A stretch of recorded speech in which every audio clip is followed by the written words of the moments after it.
Guru jelas sekali mengajar aku apa itu erti kehidupan yang sebenar. Mereka juga salah satu faktor mengapa aku di sini. Pastinya untuk menyambung perjuangan besar mereka.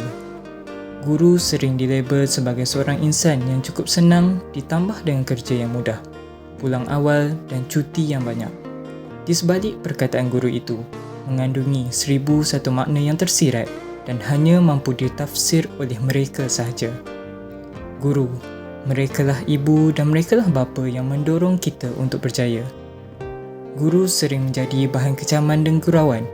Ini mencetuskan kami bakal guru gentar untuk meneruskan profesion yang mulia ini. Cabaran yang ditempuhi oleh guru kami mungkin tidak dapat kami tempuhi. Namun, sebagai bakal guru, kami juga telah menempuhi pelbagai onak dan duri untuk sampai ke destinasi terakhir kami, iaitu bergelar sebagai guru yang sebenar. Kami mempunyai latar belakang yang berbeza, namun dipertemukan di bawah bumbung Menara Gading yang sama, iaitu Universiti Sains Malaysia, dan berbekalan di Pusat Pengajian Ilmu Pendidikan. Bertemu demi menuntut ilmu dan berakhir demi meneruskan cita-cita sebagai seorang pendidik. Tugas bakal guru ada onak dan durinya. Itulah yang membentuk kemanisannya hingga ke akhir. Bukti perjalanan dan pengalaman 9 orang bakal guru telah kami kumpul dan sematkan menerusi satu video ini.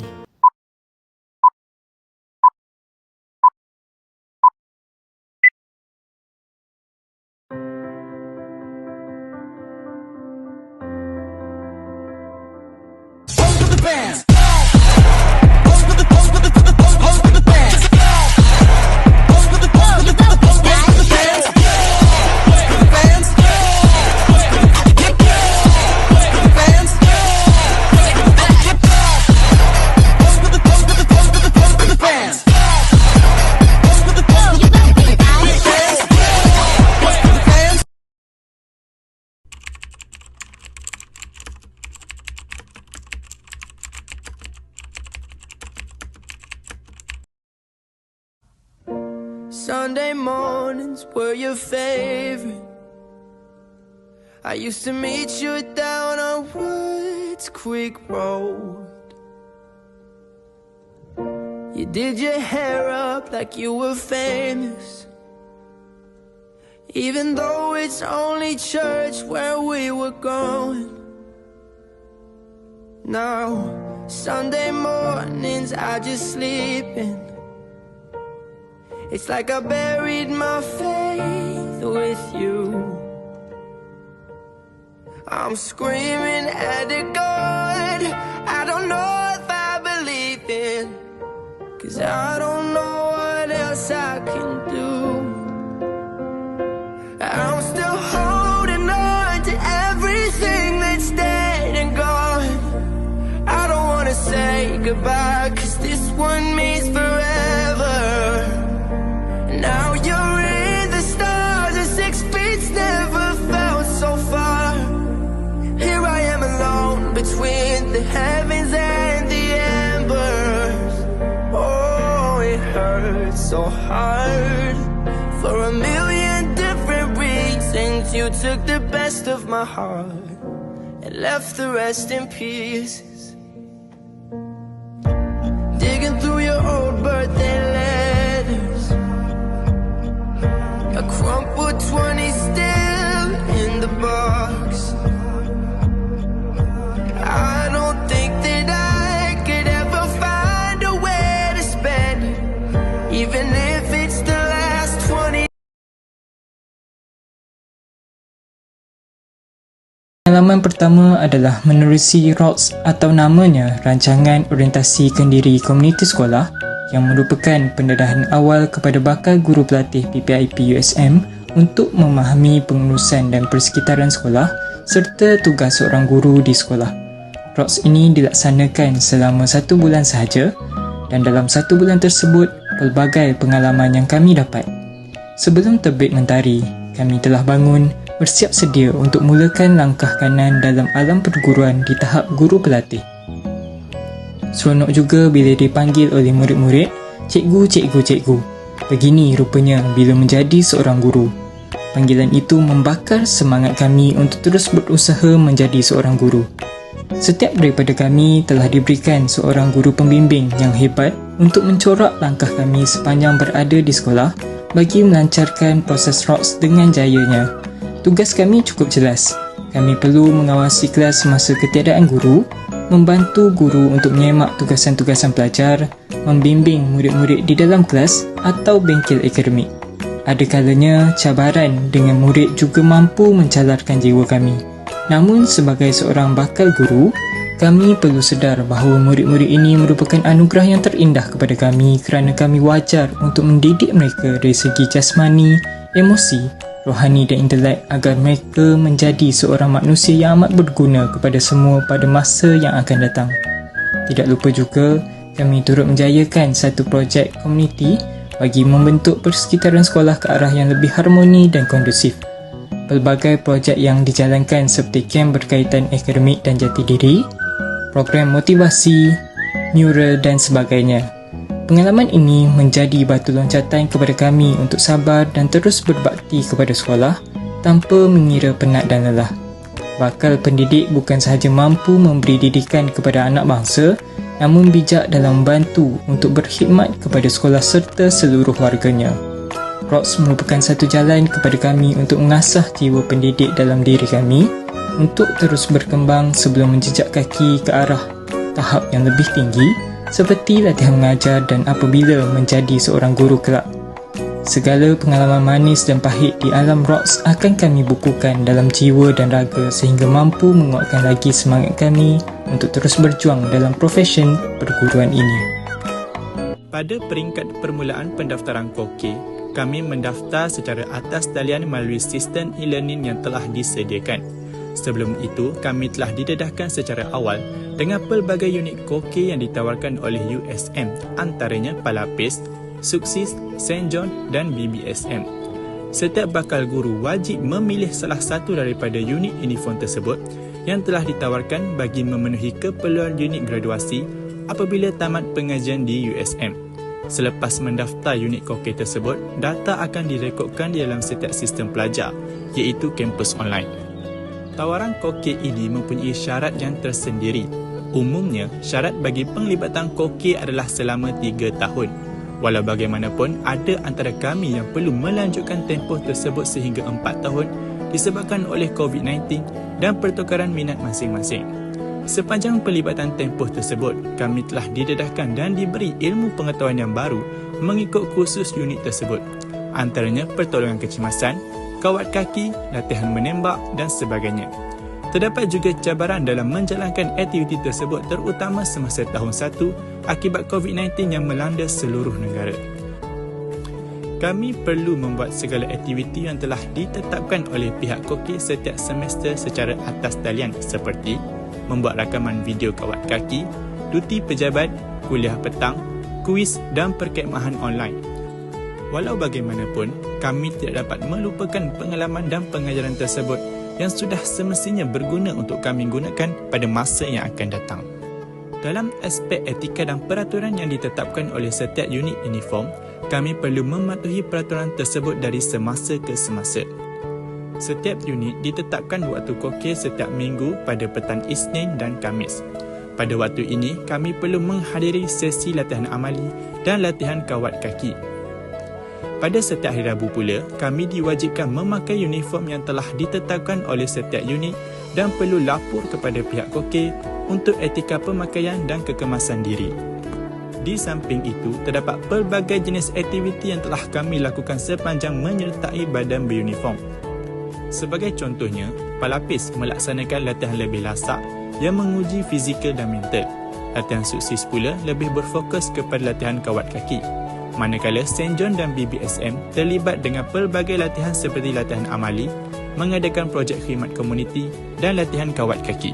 Pengalaman yang diperoleh daripada menyertai aktiviti KOKE adalah kami dapat mempraktikkan ilmu tersebut sebagai seorang bakal pendidik kerana elemen KOKE akan digunakan dalam bidang pendidikan, khususnya setelah kami berjaya bergelar seorang guru yang bertauliah.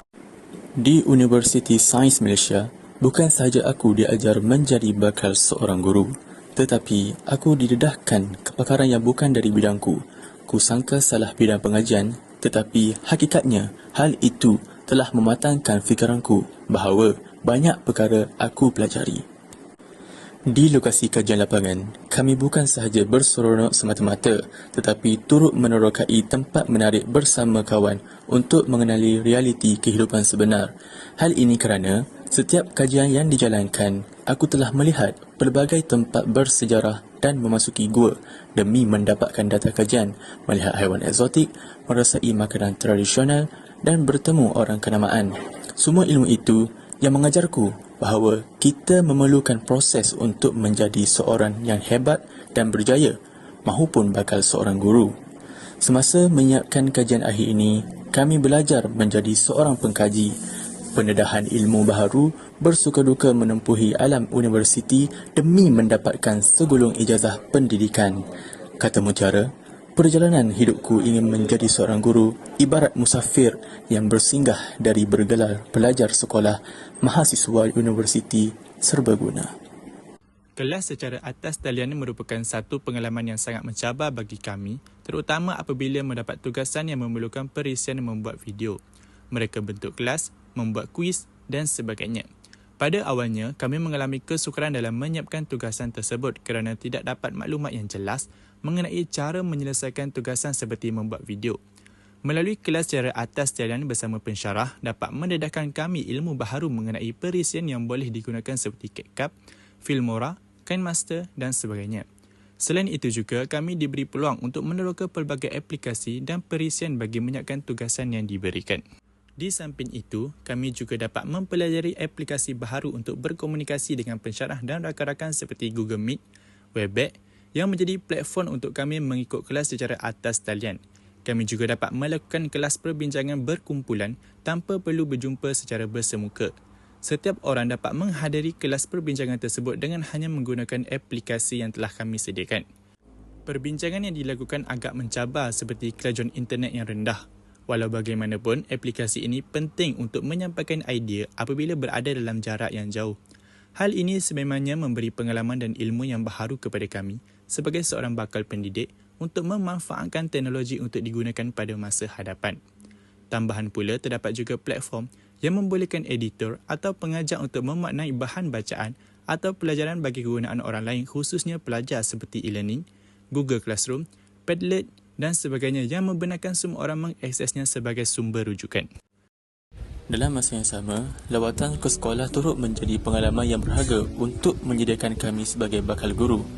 Kami dikehendaki untuk menemu bual dan mendapatkan maklumat berkaitan projek kelestarian alam sekitar berpandukan matlamat Sustainable Development Goals (SDG) yang dilaksanakan oleh sesebuah sekolah. Memandangkan rata-rata daripada kami bermajor dan berminorkan geografi, projek inovasi yang dilaksanakan sememangnya memberikan ilham kepada kami untuk menerapkan pembelajaran merentas kurikulum kepada murid. Penglibatan besar murid dalam projek tersebut bukan sahaja menandakan kejayaan projek kelestarian yang dijalankan, tetapi ia juga memperlihatkan bagaimana keberhasilan guru dalam menerapkan satu budaya yang baik kepada murid. Pengalaman yang diperoleh juga dapat menyediakan kami sebagai bakal guru untuk terus mencipta pelbagai projek yang mampu memberi manfaat kepada segenap pihak. Pengalaman seterusnya adalah dalam melaksanakan simulasi pengajaran. Simulasi pengajaran merupakan metod khas latihan pendidikan dalam skala kecil untuk membina keterampilan bakal guru bagi proses pengajaran dan pembelajaran. Dalam hal ini, kami telah dilatih untuk menjalankan pengajaran dalam suatu situasi yang diwujudkan supaya menyerupai situasi sebenar. Sepanjang pengalaman kami dalam mempelajari subjek pendidikan, kami telah merasai kedua-dua kaedah simulasi pengajaran sama ada secara dalam talian atau secara bersemuka. Sewaktu di semester 4, kami telah mengikuti kursus PGT 219 atau Kaedah Mengajar Ilmu Kemanusiaan dan kami telah ditugaskan untuk merekod video simulasi pengajaran.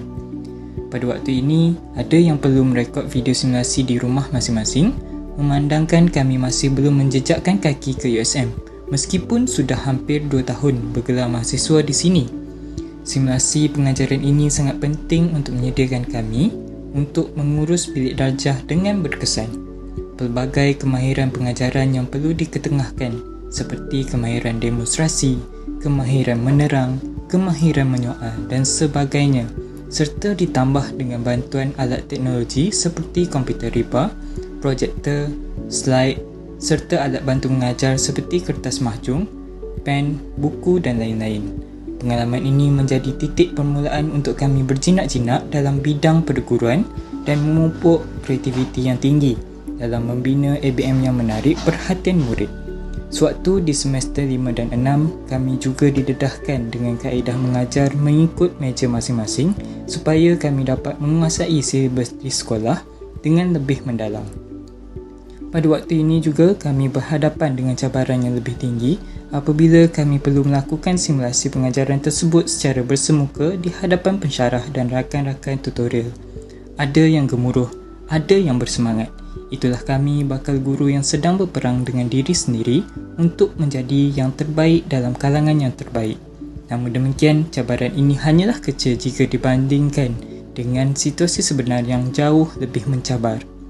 Simulasi pengajaran sememangnya memberikan pengalaman yang sangat berharga kepada kami. Dan pengalaman simulasi ini mencetuskan jalan yang baik kepada bakal guru seperti kami untuk memantapkan lagi proses pengajaran yang sebenar di dalam bilik darjah. Kami belajar daripada kesilapan dan belajar untuk terus meningkat ke arah kemenjadian seorang guru yang cemerlang.